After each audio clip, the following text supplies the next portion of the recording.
La situation sanitaire actuelle nous pousse à nous interroger sur la question hautement épineuse de la vaccination.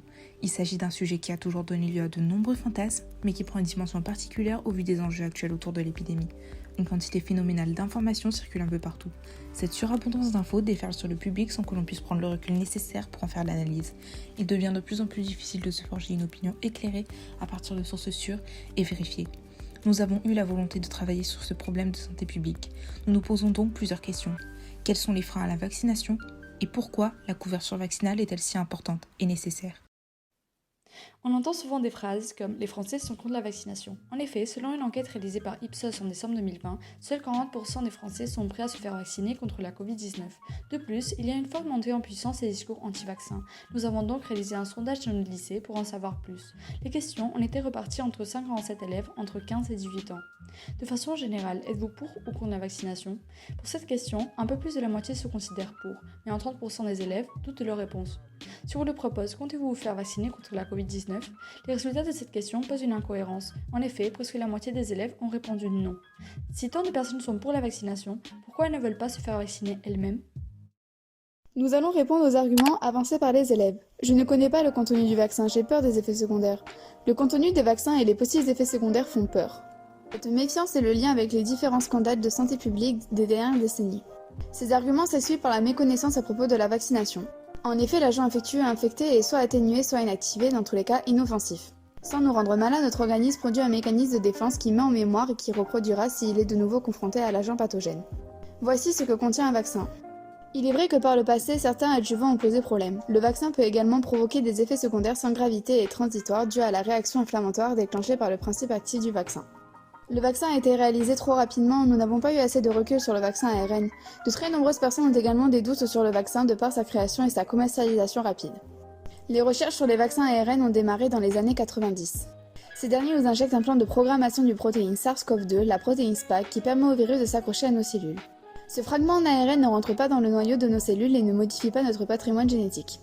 Il va juste permettre que nos cellules produisent elles-mêmes le composant contre lequel notre organisme va apprendre à se défendre. Le vaccin ARN prépare notre organisme à une éventuelle réelle infection et cela sans adjuvant.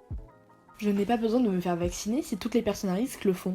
Cet argument est important chez les jeunes. Pour y répondre, nous avons réalisé une modélisation en utilisant un programme conçu par Philippe Constantino. Nous allons voir les effets de la vaccination sur une population en faisant varier le taux de couverture vaccinale. Dans notre modèle, la probabilité qu'un individu transmette le virus au cours de sa journée est d'environ 3, avec une probabilité de 15%. On prend un échantillon de 100 personnes, toutes âgées de 60 ans. Nous considérons une efficacité du vaccin à 90%.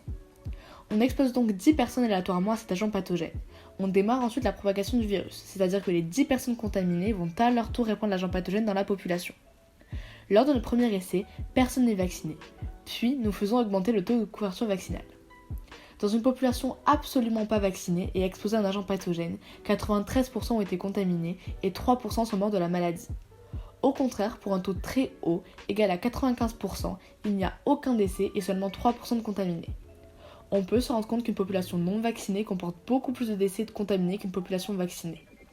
Au-delà de 70%, la couverture vaccinale est efficace. Dans notre sondage, nous avons constaté le poids des médias, mais surtout des réseaux sociaux dans le circuit de l'information.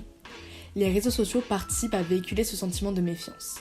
Fake news, théories du complot et propagande religieuse participent à la désinformation en se basant sur des on-dit et pas sur des faits scientifiques sur le contenu et les effets du vaccin. Ces informations relayées en nombre sont souvent infondées et elles ne se basent pas sur les rapports des différents laboratoires sur le contenu des vaccins et sur leur fiabilité qui sont pourtant accessibles. La liste des ingrédients des vaccins est en effet disponible en libre accès, même si elle n'est pas forcément limpide pour les non-spécialistes. Pour conclure, la vaccination contre la Covid-19 suscite des inquiétudes infondées provoquées par un manque de connaissances. Les vaccins commercialisés en France ont été soumis à de très nombreux tests et la technologie ARN est certifiée. Les effets secondaires sont rares et négligeables face à la protection de la population dans son ensemble. La vaccination est donc un des moyens efficaces dans la lutte contre le SARS-CoV-2 pour diminuer le nombre de décès et permettre le retour à une vie normale, sans hôpitaux surchargés, sans masques et sans couvre-feu. Il est aujourd'hui nécessaire de penser à la collectivité et la vaccination est une des solutions proposées par les sciences biologiques pour servir l'humanité.